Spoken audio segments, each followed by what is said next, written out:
Travailler seul, au bord de l'eau, c'est la vie qu'a choisie Laurence il y a 13 ans. Hop.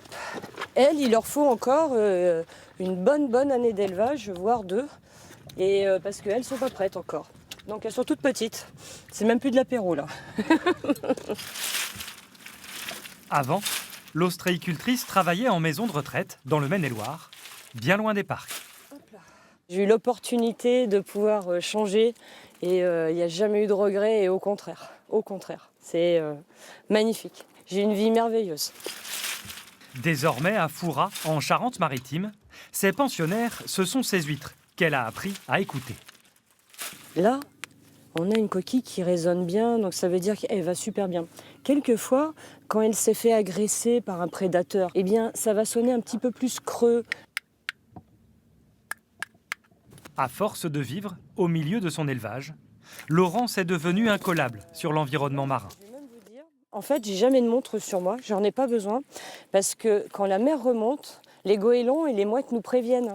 Et tout d'un coup, il y a un petit air, une petite brise qui va commencer à souffler. Et d'ailleurs, il est temps de rentrer. Quand l'ostréicultrice n'est pas sur l'estran, c'est dans son camion qu'elle passe du temps. Bonjour Monsieur Patrick. Au contact de ses clients. Tout va bien. Une 12,5 en numéro 4. La voici. Merci beaucoup.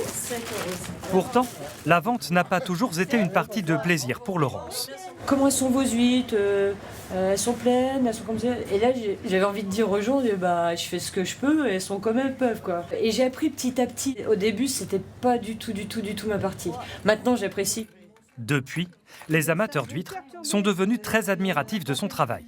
C'est dur quand à cette époque-là, quand il faut mettre les mains dans l'eau. Et c'est très bien. Il faut encourager les femmes qui entreprennent. Pour une femme, pas facile d'exercer ce métier essentiellement masculin, même quand on est fille d'ostréiculteur. Sur l'île de Ré, Émilie est en plein rush, à quelques jours de Noël. Ça, c'est le produit phare. La numéro 3, c'est ce qu'on vend 80%. Et après, ça, c'est ce qui est plus petit. Ça, c'est ce qui va repartir tout de suite en mer pour encore grossir.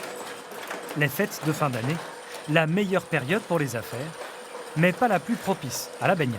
Les bras dans l'eau l'hiver jusque-là, qu'on a le pull mouillé qui fait 1 ou 2 degrés.